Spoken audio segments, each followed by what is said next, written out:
একবার ব্রিটিশদের রাতের ঘুম কেড়ে নিয়েছিল রুটি। হ্যাঁ, ঠিকই শুনেছেন, সামান্য রুটি ব্রিটিশ সরকারকে একেবারে নাকানি চোবানি খাইয়ে ছেড়েছিল।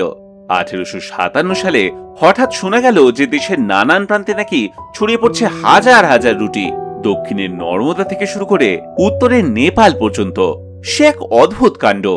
কারা এই রুটি পাঠাচ্ছে, কাকে পাঠাচ্ছে কেউ জানে না। একজন একটা রুটি পাঠিয়ে বলছে আরো 4 জনকে 4টে করে রুটি বানিয়ে বিতরণ করতে বলো। কিন্তু 1857 সালে এমন কাণ্ড দেখে ব্রিটিশ সরকার তো পুরো হকচকিয়ে গেল। ভাবলো এর পিছনে নিশ্চয়ই কোনো বদ মতলব রয়েছে। উত্তর ভারতে তখন ঘটে চলেছে সিপাই বিদ্রোহ, আর এই রুটি তো সেই সিপাইদেরই খাবার। তার সাথে এর কোনো সম্পর্ক নেই তো? রুটির মধ্যে কি কোনো গোপন খবর পাঠানো হচ্ছে? চলল অনুসন্ধান, কিন্তু কিছুই মিলল না। আজ পর্যন্ত কেউ জানে না সেই রুটি পাঠানোর কি উদ্দেশ্য ছিল। বলাই চলে যে ভারতবর্ষের ইতিহাসে সে এক অজানা আশ্চর্য ঘটনা।